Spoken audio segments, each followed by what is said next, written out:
તારીખ 25 જે રાજકોટમાં દુર્ઘટના બની અગ્નિકાંડ આપ પણ જાણો છો કે જેમાં બધાએ પોતાના સ્વજનો ગુમાવ્યા છે, ત્યારે ખૂબ દુઃખની લાગણી વ્યક્ત કરું છું. ખૂબ દુઃખ છે આ વાત સાંભળી. જે રીતે ભાઈઓ તમને પણ ખબર છે કે રાજકોટમાં જે મિત્રો કાંડ થયું છે તે કાંડને હજી સુધી કોઈ પણ ભૂલ્યા નથી. જે રીતે મિત્રો વાત કરી તો દેવતભાઈ ખવડે તેના વિશે કહ્યું છે, તમે આગળ જે ક્લિપ જોઈ મિત્રો વાત કરી તો છેલ્લે મિત્રો દેવતભાઈ ખવડે સોશિયલ મીડિયામાં વિડીયો વાયરલ કરવામાં આવ્યો છે.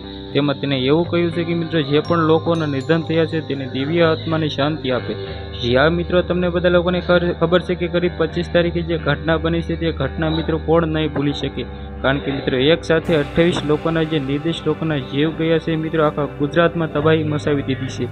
આવી ઘટના વારંવાર બનતી હોય છે, તેની પાછળનું કારણ મિત્રો લોકો જ હોય છે. તો સૌથી પહેલાં મિત્રો બધા લોકોને ભાઈ સાવચેતી રાખવી જોઈએ. જો લોકો સાવચેતી નહીં રાખે તો મિત્રો આવનારા ટાઈમમાં આવી ઘણી બધી બીજી મુશ્કેલીઓનો સામનો આપણે બધા લોકોને કરવો પડતો હોય છે.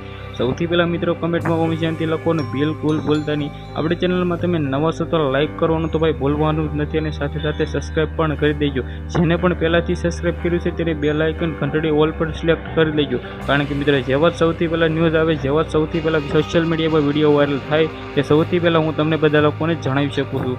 જે રીતે મિત્રો વાત કરી તો રાજકોટની ઘટના અંગે મિત્રો ઘણા બધા સોશિયલ મીડિયામાં વિડીયો બનાવ્યા છે, કલાકારોએ પણ બનાવ્યા છે, અને હાલના ટાઈમમાં ગુજરાતના લોકો પણ પ્રેરિત થઈને વિડીયો બનાવી રહ્યા છે. તો આ વિડીયો સોશિયલ મીડિયામાં દેવતભાઈ ખવડનો વાયરલ થઈ રહ્યો છે. આ વિડીયો વિશે તમારે શું કહેવું છે કમેન્ટ કરવાનું બિલકુલ ભૂલતા નહીં. આજના વિડીયોમાંથી આટલી જ માહિતી. ફરીવાર આપણે એક નવો વિડીયો મળી, ત્યાં સુધી બધા લોકોને જય હિન્દ, જય ભારત.